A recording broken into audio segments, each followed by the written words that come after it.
Let's talk about the double haul, which is task 14 on a test.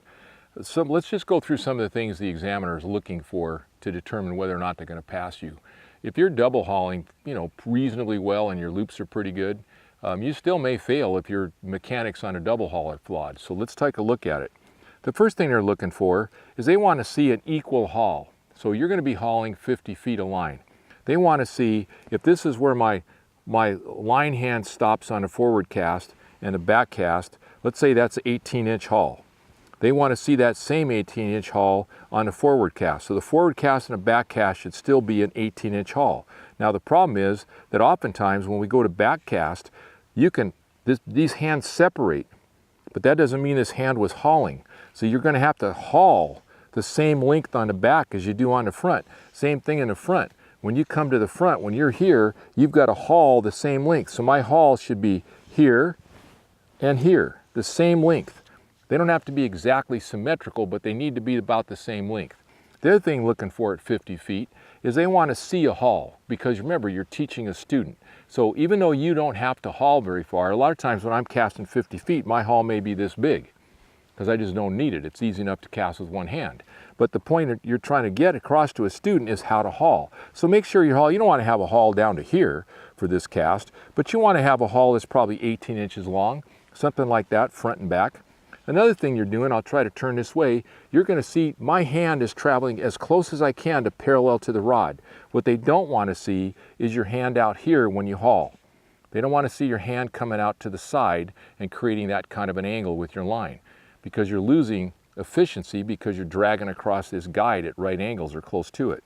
So those are a couple of things they're looking for. The other thing they're looking for, and we'll talk about timing in just a second, but one other thing they're looking for is slack between this finger and that guide. If you've got slack in there, if you get done with the haul and then you've got this kind of slack in there, they're going to ding you. You can't have any slack, because if you have slack, it means your rod is unbending and you're losing your power, you're losing your energy. So what they want to see is at the end of a haul, and then as you're bringing back, I can't really do it, but as you're hauling, as you're, the down and the up, as you're going up, that line stays straight.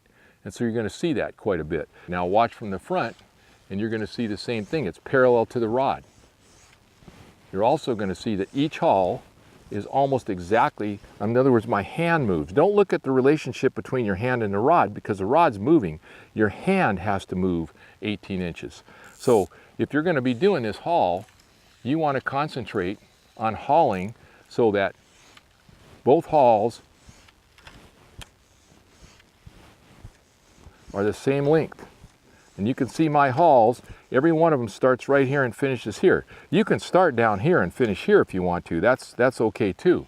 But you want to make sure that your hauls are equidistant. And then watch this line again. You don't want any slack in that line, or very little slack in that line.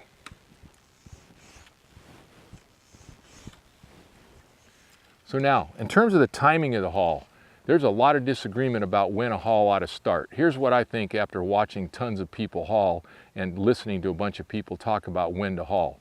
I don't think it's important when the haul starts as much as the fact that the haul stops just when your rod hand stops. No matter how people haul, the one thing I do see is that when they stop, the haul is over.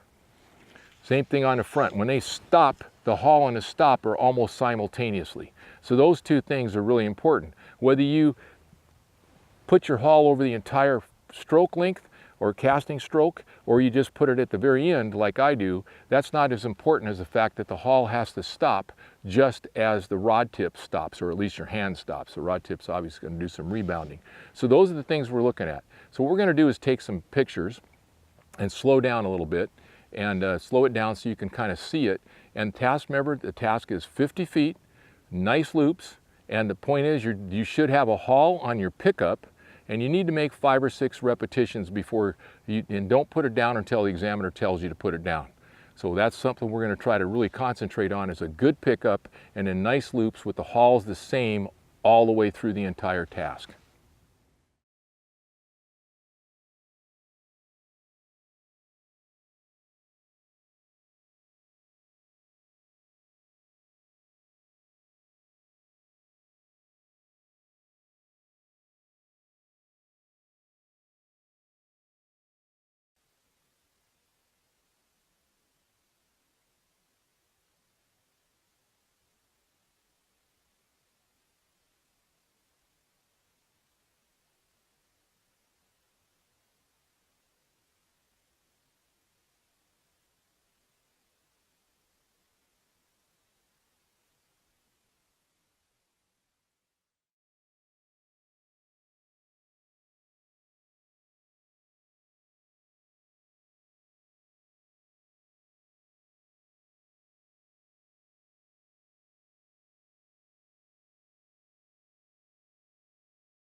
So for task number 14, the biggest thing is to understand the mechanics of the double haul. You're very likely to get asked how you're going to teach the double haul, so make sure you have a good plan for the double haul, and make sure you've gone out and actually taught some people the double haul, so that you're not stumbling around, well, I would do this. That's death when you're talking about teaching. I want to hear you say, this is how I do it. So make sure you're doing that when they're asking you that, and to make sure you can explain what the haul's for. The haul obviously saves energy on your casting hand because you don't have to use as much force on your casting hand. You can save a little bit of it and use this. It's going to tighten loops. It's going to increase line speed. Those are all good things for a haul. And obviously, if you want to cast distance, especially in the wind, you're going to need to have a good haul. So make sure you can answer those kinds of questions and the mechanical questions.